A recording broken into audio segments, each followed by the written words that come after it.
Boa noite, Rio Grande do Sul. São 8 horas e 20 minutos. Estamos iniciando mais uma edição do Outras Palavras na RDC TV, canais 24 e 524 da NET. RDC TV, o Rio Grande se conecta aqui. Nossos conteúdos também estão em nosso site da RDC TV, no Facebook, em RDC TV Digital, no Twitter, twitter.com/RDCTV Digital. Você pode participar enviando sua pergunta, fazendo outras palavras conosco através do Facebook e também enviando o seu Twitter pela hashtag RDC Outras Palavras ou ainda participando pelo WhatsApp 51-9998-9990. O programa de hoje está recebendo um convidado ilustre, meu amigo.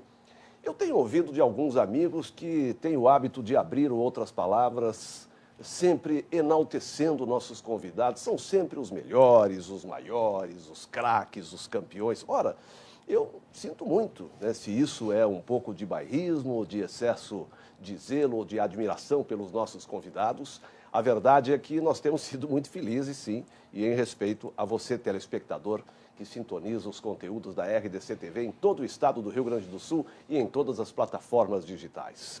Ele é jornalista, tem 40 anos de exercício da profissão, foi secretário de comunicação do governo do estado, cuidou, liderou, comandou a comunicação no governo do município de Porto Alegre, trabalhou na comunicação da Assembleia Legislativa e do Senado da República. Na imprensa, coordenou campanhas nacionais e internacionais, atuou no esporte, principalmente, e no jornalismo factual. Ele lança amanhã seu novo lançamento na área editorial, A Maldição de Eros. Boa noite, Flávio Dutra. Boa noite, prazer estar aqui, Jorge André, nesse belo projeto que está se instalando em Porto Alegre, que é a RDC TV, e fico à tua disposição. Bom, eu vou começar cometendo uma indiscrição, assim, eu me sinto muito à vontade, né, e tenho um carinho muito grande pelo Flávio Dutra. Que é recíproco. É nosso amigo, eu desconheço quem pense diferente em relação ao Flávio Dutra. Gente do bem, uma figura magnífica, de um caráter indiscutível, de uma retidão, de uma humildade gigante, né? E quando eu estava iniciando esse projeto, cheguei a ligar para o Flávio, digo, Flávio, dá uma olhada lá, eu estou há tanto tempo sem trabalhar em televisão, né? Eu estou me achando ainda meio duro, meio formal. E ele disse, olha, primeiro assim, abandona um pouco a história de é uma honra receber. Eu quero te dizer que eu vou me insubordinar e não vou considerar, porque realmente é uma honra e uma alegria te receber aqui, viu? Nós que chegamos a trabalhar juntos em alguns momentos, assim, ou no Grupo RBS, ou no próprio governo do município, tenho muita admiração por você, Flávio. Tu não deve lembrar, o Jorge André, mas eu conheço o Jorge André desde o tempo que tu atuava em Santa Maria. Eu fui dar um curso em Santa Maria, tá? Um curso, acho que era do sindicato para radialistas, e tu era o gerente da Atlântida. Da Rádio Atlântida, lá em Santa Maria. Mas eu te conhecia mais como músico naquela época. Era um top desse nosso cancioneiro. E depois acabamos nos reencontrando na RBS, um bom período que a gente conviveu, né? Bons. Flávio, você é porto-alegrense, estudou no Santa Inês, estudou no Rosário. Eu começo o nosso bate-papo aqui com os telespectadores do Rio Grande do Sul, que também nos acompanham pelas plataformas digitais da RDC TV, e perguntando se nesse período do Rosário você já ouvia muitas histórias ao lado, ali na calçada, onde estava a carrocinha do cachorro-quente do Rosário, em frente à praça, e já catalogava essas histórias naquele período, Flávio? Olha, acho até que sim, tá? Eu sempre fui um bom... tinha redação no Rosário, especialmente. Eu lembro que uma vez eu fui, num concurso que foi feito, eu fui o terceiro colocado de todo o Rosário em termos de redação. Deve ter até hoje essa medalha lá em casa. Mas não era história, tu tinha um tema que tu tinha que... Talvez tenha nascido aí a minha vocação para o jornalismo, né? Com o tempo, eu apurei esse lado de observador, tá? Até porque um dia, eu já fui repórter um dia, pode não parecer, mas já fui, tá? E me obrigava a ser um bom observador. Então, muito do que está contado nos livros é fruto dessa observação e outro tanto de pessoas que vêm e contam as suas histórias. Que eu tenho até o cuidado de preservar os nomes quando as pessoas pedem, porque tem alguns assuntos que são meio escabrosos e envolve algumas celebridades ou subcelebridades nossas. Então, foi desse tempo, tá? E também de uma outra experiência que eu tive, que é uma troço que me gratifica muito, pena que eu perdi esse acervo, que era um jornalzinho que nós fazíamos, tá? Eu e meus amigos lá do bairro Petrópolis, tá? O Léo, o Piero, meu irmão Tadeu, que se chamava Na Onda. Então se contava, mimeografados, tá? Aqueles de mimeógrafo de álcool, tá? O Léo, esse meu amigo, tinha um mimeógrafo, aquilo era uma preciosidade, tá? E nós podíamos fazer um jornal, 4 ou 5 páginas, tá? E ali se contava histórias, falava de futebol e tudo mais. Então, ali que nasceu o jornalista, tá? Mas eu não gosto de me classificar como escritor, eu sou um blogueiro que veredou para os livros. Depois, quando eu montei o meu blog se chama Viaduta, é que começou a vir a inspiração para contar essas histórias e expor esses assuntos um pouco mais picantes e mais gostosos de fazer.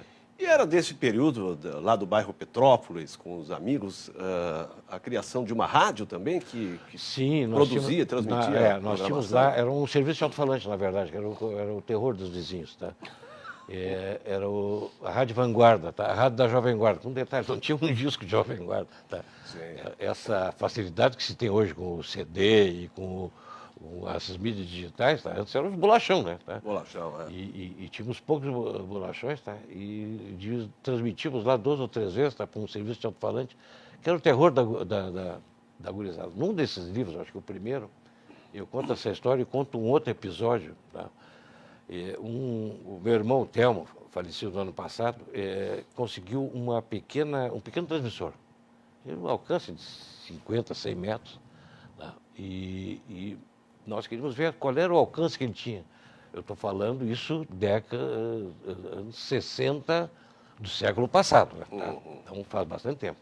Era uma estruturazinha de metal, acho que de alumínio, e que tinha ali um sistema que eu não sei como é que funcionava. Tá? E nós tínhamos um microfone, alguém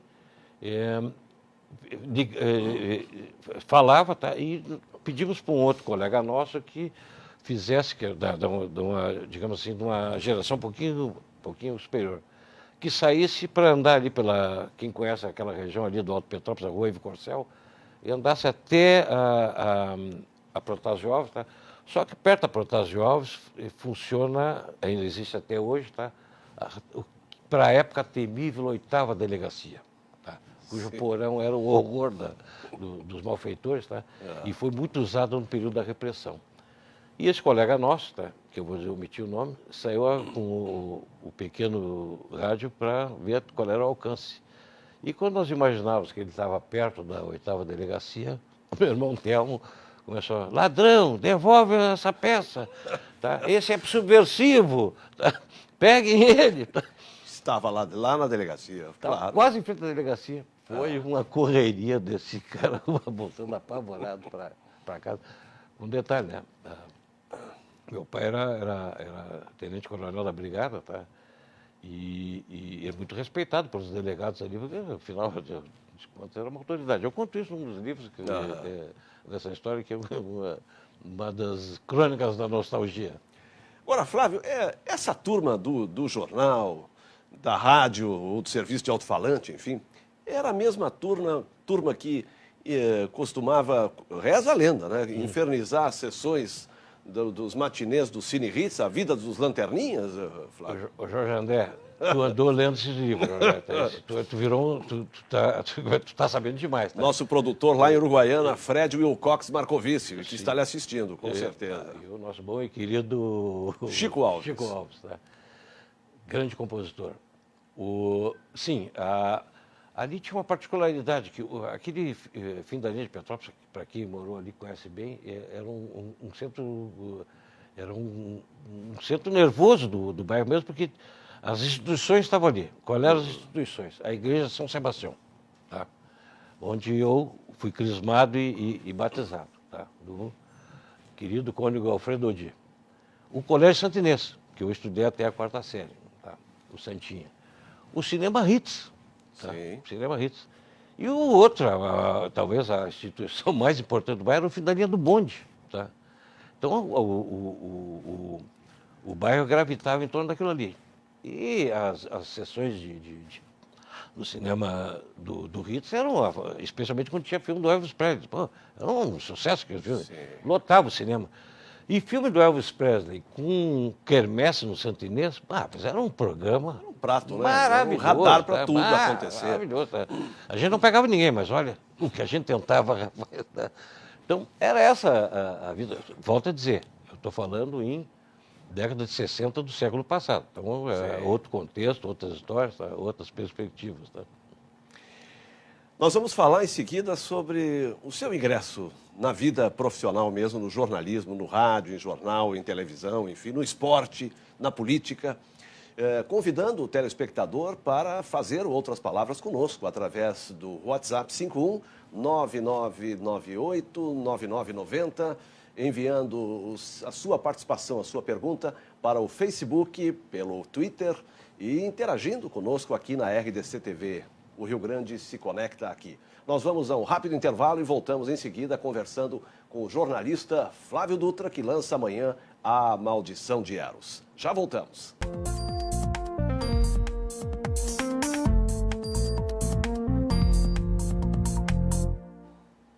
Estamos retornando para o segundo bloco do Outras Palavras na RDC TV, canais 24 e 524 da NET. Aqui o Rio Grande se conecta. Você pode participar pela rdctv.com.br, pelo Facebook, pelo Twitter ou enviando o seu WhatsApp pelo 51 9991 9998 9990. Nós estamos recebendo hoje o jornalista Flávio Dutra, que lança amanhã seu terceiro empreendimento na literatura, A Maldição de Eros e Outras Histórias. Flávio, vamos falar um pouco no jornalismo, né? Nesses 40 anos de exercício da profissão. Você começou em rádio ou em jornal? Não, eu comecei na Zero Hora. A maneira de entrar no jornalismo na época era pelo arquivo. Eu era estudante de jornalismo, eu fiz a Faculdade de Jornalismo da URGS, a Fabico, e abriu-se uma vaga no arquivo, que era a maneira de tu ficar próximo da redação. Eu fui lá, porque eu acho que eu trabalhei 1 ano no arquivo. E, em seguida, veio a Olimpíada acho que era Tóquio, e uma necessidade de reforço na área de esporte. Tu quer ir lá? Eu digo, mas eu vou amanhã, né? Sim. Aí começamos eu e o Amaury Melo, que depois foi para... chefiou o Globo, foi correspondente internacional, tá? Que estava numa situação parecida. E começamos ali no esporte. O editor era um maluco, eu adorava, tá? Chamado Coy Lopes de Almeida. E por ali começamos. Em seguida, eu recebi um convite, depois fui para a Folha da Tarde, aí da Folha da Tarde eu recebi um convite para trabalhar tem um radiodifusora, no esporte da radiodifusora. E aí já enveredava no esporte. Né? Também uma figura notável, o Arido Santos, que é um mago dessas questões de esporte. Tinha sido um dos grandes diretores do esporte da Rádio Gaúcha anos anteriores. Tá? Depois fui para a TV Difusora também, produziu o Jogo Aberto, produziu Camisa 10, que era um programa de esportes que tinha no horário ali das 7 da noite. Aí voltei à Folha, tá? Voltei para Zero, e aí eu estava na Folha, surgiu uma oportunidade para coordenar o esporte da Rádio Guaíba. Sim. No lugar de um sujeito que estava indo para fazer um outro projeto dentro da Caldas Júnior, na época a Caldas Júnior, que chamado Antônio Brito Filho, tá? Que mais tarde veio a ser o nosso governador. E era meu colega de aula, por sinal, na Fabico também. Sim. E aí eu fiquei 7 anos, tá? Ali sob o comando do grande Armindo Ranzolin, com aquela equipe fantástica, Belmonte, Lazier, Milton Jung, Samuel Sousa Santos, Laercio de Francesco, Edgar Schmidt, dá para fazer um book com esses nomes lá. E saí dali, fui para... eu achei que a minha formação de repórter estava muito deficiente, porque eu tinha virado um coordenador. E aí fui um período na Zero Hora, também tinha uma equipe fantástica na época, coordenada pelo Emanuel Matos, tá? O Eduardo Guerra já fazia parte da equipe, Pedro Macedo, Nico Noronha, o Nobrinho, Fruê, Cláudia Coutinho, Evaldo Gonçalves, era um timaço, tá? E fiquei mais uns 3 anos ali e recebi um convite para coordenar a programação da Rádio Guaíba já com os Ribeiro, tá? Na primeira fase dos Ribeiro. E estive lá por um período e voltei para... E de lá saí, fui para a Rádio Bandeirantes, já Bandeirantes, tá? Coordenar o esporte e o jornalismo. Ali era o Good Edmonds, o diretor-geral, com o Camarão de coisa. Estava um projeto, né? Estava com um projeto novo, muito interessante, tá? E saí dali, fui para a Zero Hora, fui ser repórter especial na Zero Hora por uns 6 meses, 8 meses mais ou menos. E aí o Ranzolin me chamou para... Estava precisando de um coordenador de esportes na Rádio Gaúcha. O Ranzolin tinha voltado, a Gaúcha tinha... A Guaíba estava numa fase de descendente, com crise, e o Ranzolin acabou migrando para a Gaúcha, tal, que foi e que se consolidou a virada na audiência da Gaúcha para Guaíba, né? Da Guaíba para Gaúcha, né? E precisava um gerente de esportes e me convidou. Eu, vamos lá. E fiquei 7 anos. Então, tanto na Guaíba como na Gaúcha, foram os períodos mais longos da trajetória, foram cerca de 7 anos. Mas eu sempre tinha aquela comissão para sair. E saí dali, fui para a TVE, fui para a Rádio FM Cultura, que mora no meu coração, minha querida FM Cultura. Tá? Aí eu assumi como diretor de programação da TV. Aí acabei, anos mais tarde, já no governo Rigoto, virei presidente da TVE. Sim. Tá? Eu só não fui diretor técnico e diretor administrativo financeiro na TVE. Gosto muito da TV, mora no meu coração. E foi a partir disso aí que eu enveredei nessa fase de assessoria de comunicação política. Sim. Primeiro no governo Rigoto, depois um tempo na prefeitura, na Secretaria de Gestão, depois na própria prefeitura, com o governo Fogaça e o governo Fortunati, nosso amigo Fortunati. E depois na Assembleia Legislativa, no período de superintendência, e mais recentemente com o escritório da senadora Ana Amélia em Porto Alegre. A propósito do escritório da senadora Ana Amélia, você se desvincula bem ao final de maio. Sim.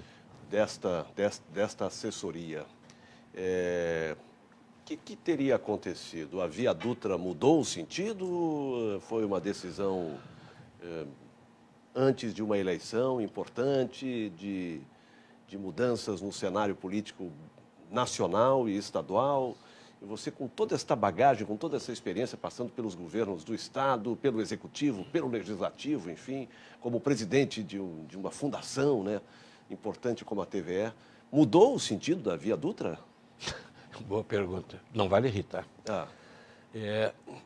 Depois de todo isso aí, que são mais de 40 anos com essas idas e vindas, eu fui tocado por uma proposta que me foi feita pela minha filha e pelo meu genro, que tem uma rede de geriatria.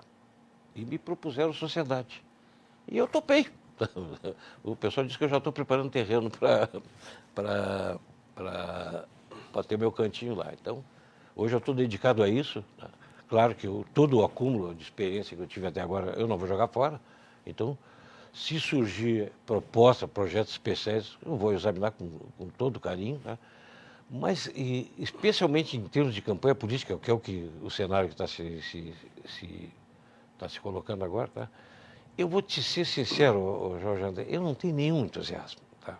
Não tenho nenhum entusiasmo. Eu acho que já fiz as campanhas que tinha que fazer, ajudei a ganhar numas, talvez tenha contribuído para a derrota em outros. Tá? Eu acho que esse espaço já está ocupado. Eu não tenho esse entusiasmo que eu tinha antes, agora continuo gostando de política, mas entusiasmo pela campanha política em si, tá? Para aquela neurose que cerca o desenrolar da campanha, eu acho que eu não tenho mais paciência para isso. Flávio, você integrou governos, né, em nível estadual, municipal, enfim. Como é que você está vendo o cenário político brasileiro e os processos sucessórios? Eleições aí em praticamente 60 dias, Olha, menos. Jorge, eu achei inicialmente que, em termos nacionais, a situação tinha se encaminhado. Nós estamos falando antes da campanha política estar nos veículos de TV. Estamos falando Sim. na pré-campanha, na campanha que está posta agora, que começou semana passada. Sim. E eu achei que tinha se resolvido a questão nacional a partir do momento em que o Centrão aderiu ao Alckmin. Né? Sim. Normalmente as eleições aqui, o centro tem um peso muito forte. E com a adesão do Centrão ao Alckmin, eu disse, olha, tá resolvido. Acho que quebrei a cara. Tá? As últimas pesquisas mostram que o Bolsonaro continua forte, tá? E ele parece teflon, nada pega nele. Tá? Cada bancada que o Bolsonaro dá parece que reverte a favor dele. É um fenômeno que precisa ser bem estudado. E acho que a esquerda, com o Lula, que aparece nas pesquisas, embora não vá ser ele o candidato, então, eu sei lá, acho que ainda tem cenário, tá? Tem gás para talvez ir para o segundo turno. E acho que esse parece que está se incomodando. Isso, volto a dizer, antes do programa eleitoral, que convenhamos que a TV e o rádio, as mídias tradicionais, ainda é o que vão balizar a campanha. E aqui no Rio Grande do Sul, Flávio? Aqui no Rio Grande do Sul, ou muito me engano, tá? E eu volto a dizer que a possibilidade de errar é muito grande, porque o cenário é um tanto nebuloso, tá? Ainda está em arranjo. E eu acho que o governador, e as pesquisas estão mostrando isso, embora a rejeição seja muito alta, o governador Sartori está no segundo turno. Resta saber quem é que vai ser o segundo candidato para disputa do segundo turno, que aí é outra eleição. Eu, por uma atividade que eu desempenho junto à Associação Rio-Grandense de Imprensa, nós temos recebido os candidatos lá para não é um debate, uma grande entrevista. Todos têm colocado as suas ideias. Eu gostei muito do que eu ouvi do Jair Jorge. Sim. Achei que o Jair Jorge está com ideias muito claras, muito... Eu não estou fazendo nenhuma profissão de fé, nem estou dizendo que vou votar no Jair Jorge. Eu estou dando... Eu volto a ser aqui o observador da cena que observa. O governador Sartori ainda não esteve lá, parece que vai nessa quarta-feira. Então, me parece que o cenário aqui é esse. O governador Sartori, até porque é o que está no poder, então tem uma visibilidade maior, tá? Isso está aparecendo nas pesquisas, está no segundo turno. Vamos ver quem será se é Eduardo Leite, se é Rosseto, se é Jair Jorge. Eu acho que esses três são os possíveis segundo candidatos. Você fala aqui em observação e é impossível conversar com o Flávio Dutra sem pensar na crítica sempre responsável, séria, né? E nesta lâmina afiada que é o Gustavo Machado, né? Que faz o prefácio da Maldição de Eros e outras histórias. Flávio, qual seria a dosimetria da crítica na sua visão como jornalista e hoje como escritor? Olha, se tu me explicitar o que tu está querendo com essa pergunta, eu sou capaz de te responder com mais clareza, tá? Por exemplo, Flávio, a decisão da senadora Ana Amélia Lemos. Que crítica o Flávio faz da senadora que abandona sua pretensão de pré-candidatura e vai para um cargo de vice-presidência? Não, eu não vou fazer a crítica, tá? E tenho as minhas razões, mas eu vou fazer a observação que eu tenho visto nas redes sociais e nos comentários de matérias. A repercussão foi muito negativa. Não, isso é fato, eu não estou inventando, é fato, basta observar nas redes sociais que o gesto dela, que foi um gesto generoso, eu tenho essa convicção, foi um gesto generoso tá? Ela chegou a se hospitalizar, tal a angústia que lhe causou a pressão que ela recebeu e acabou aderindo, em nome de convicções que tem e do que contribuição que ela poderia dar para o cenário político, para a disputa eleitoral, para a melhoria da disputa eleitoral, isso eu tenho absoluta certeza. Agora, não posso negar que a repercussão não foi boa. O que pode acontecer? Eu acredito que isso pode ser revertido. Pode ser revertido, tá? Nos programas eleitorais. O que conspira contra isso é o pouco tempo. Essa campanha eleitoral é uma campanha muito curta, é uma campanha de pouco mais de 30 dias no rádio e na televisão. Tá? E no meio disso, pesquisas também. Eu conversei aqui com o Domício Torres, que dirigiu o Ibope por 36 anos aqui na região sul e hoje dirige o IRP, o Instituto Reality de Pesquisa, né? E quando comentava excepcional, comentava com o Domício de que li em algum artigo que mensurar a opinião pública pode também mudar a opinião pública, e, apesar dele discordar, é uma verdade, né? Com certeza. A pesquisa, quando apresentada, quando revelada, ela transforma os cenários. Eu acho até, Jorge, até que já foi mais. Tá? Eu acho que o eleitor está um pouco mais atento, tá? E um pouco mais arredio a ser... Não é manipulado. Manipulado acho que é um termo forte demais para o que a gente está falando. Para ser conduzido, para ser monitorado.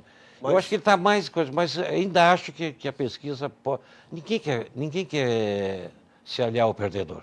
Então nós vamos, a partir de agora, e no próximo bloco, substituirmos o eleitor pelo seu leitor. Vamos falar da Maldição de Eros e outras histórias com o jornalista Flávio Dutra. Nós voltamos depois do intervalo aqui na RDC TV.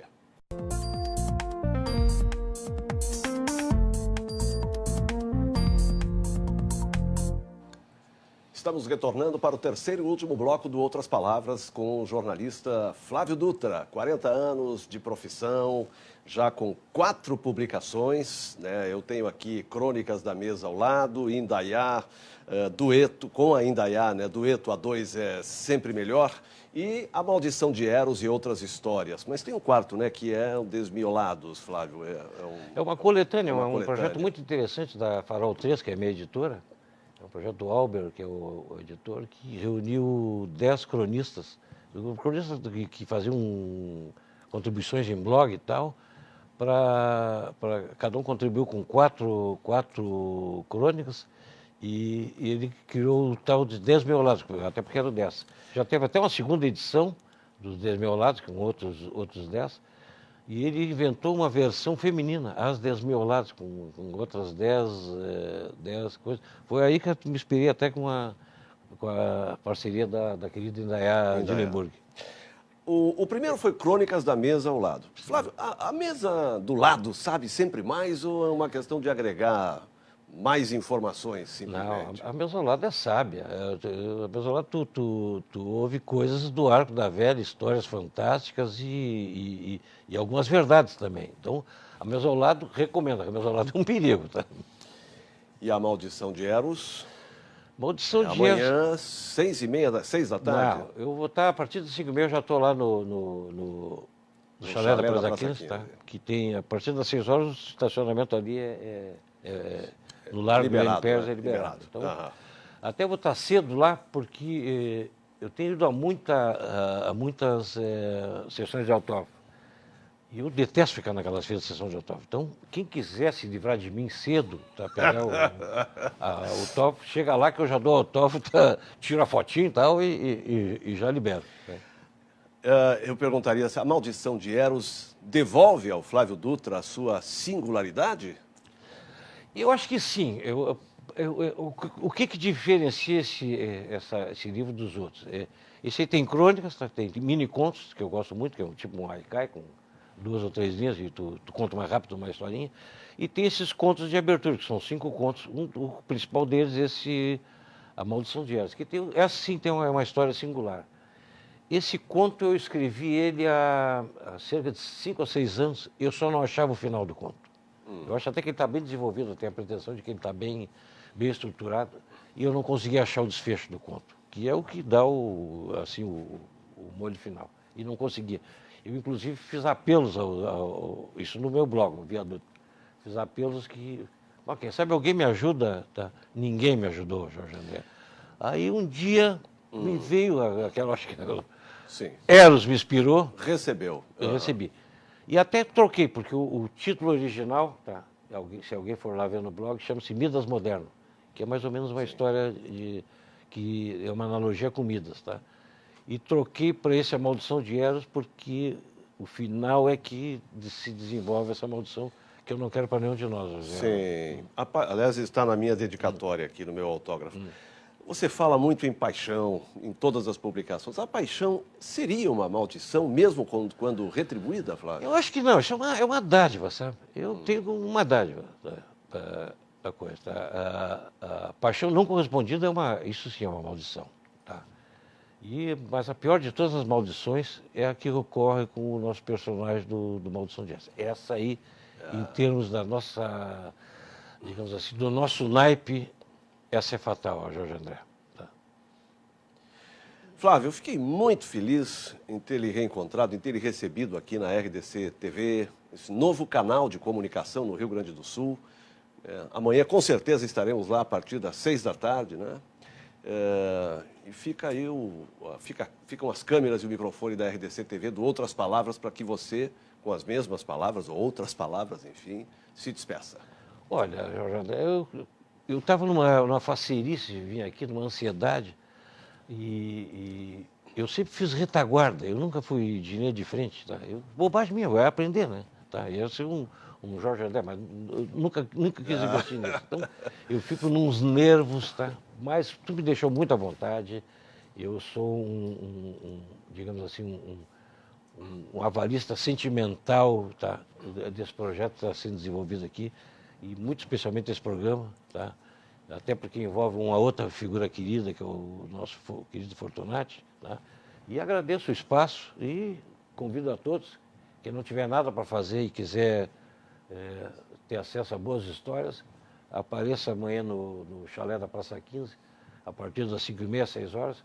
O Antoninho lá, que é um dos proprietários, já me disse que vai ter água para todo mundo que quiser. Maravilha. Obrigado, Flávio Dutra. Sucesso e vida longa, A Maldição de Eros e outras histórias. Estamos encerrando Outras Palavras de hoje. Vem aí Cadu Oliveira com 2 toques. Outras Palavras volta na próxima quarta-feira, lembrando sempre que seu apresentador titular, José Fortunati, assume o comando deste espaço logo após o período eleitoral. Uma boa noite e até quarta-feira.